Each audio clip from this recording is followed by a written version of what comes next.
The sheriff that had been part of the investigation, although not even the lead sheriff on the investigation, which I'm finding interesting. Um, they released photos. They released a photo on Instagram accidentally, and I believe it was accidentally. I don't think anybody's trying to go post pictures of Maddie's corpse. But I guess the bigger question is why was this photo so easily accidentally uh, postable on Instagram? I'm assuming this was probably on his personal device. Thumb got a little too fat and oops, clicked a second photo when you weren't intending to. I mean, that is scary in itself that this would be on his phone.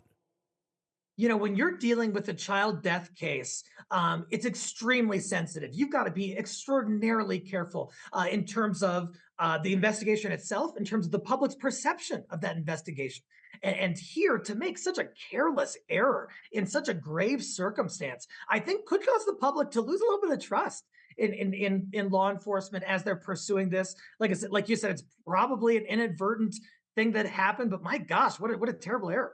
Well, it seems like there's a very lax policy there with the Asaoli Sheriff's Department because there was also another picture that was posted by another member of the staff, kind of like getting a selfie as Stefan was doing his perp walk.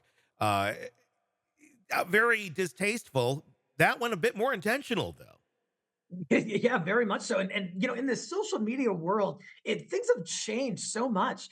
We have even in the Elijah McClain case out of Colorado, my home state, Mhm. the police officers and I believe one of the paramedics were taking like selfies, after the incident, and those eventually did leak.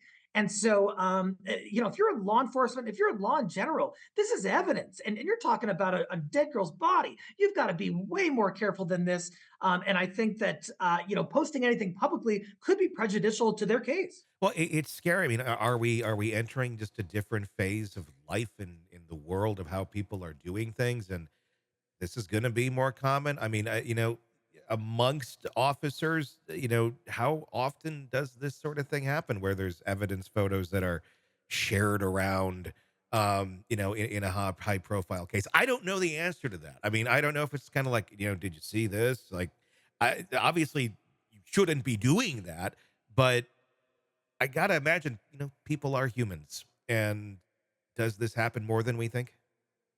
Yeah, I mean, you kind of think about a lot of people take photos at work. They take photos of their desk or coworkers or whatever.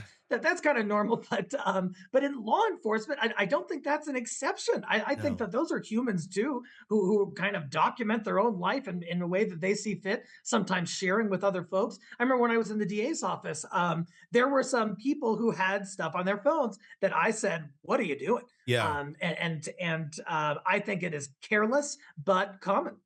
That's the interesting thing. It's almost, I don't want to say, maybe it is a generational thing where for some it's this is just not remotely acceptable, and for others, I don't think they even realize that this is inappropriate.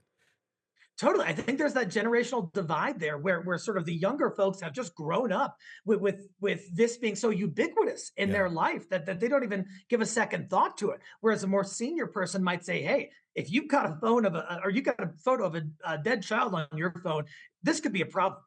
Hey, it's Tony Brueski. If you like the podcast, be sure to like, subscribe, and press that bell so you don't miss any of our updates on the cases we're following for you right here at the Hidden Killers podcast from True Crime Today. And thanks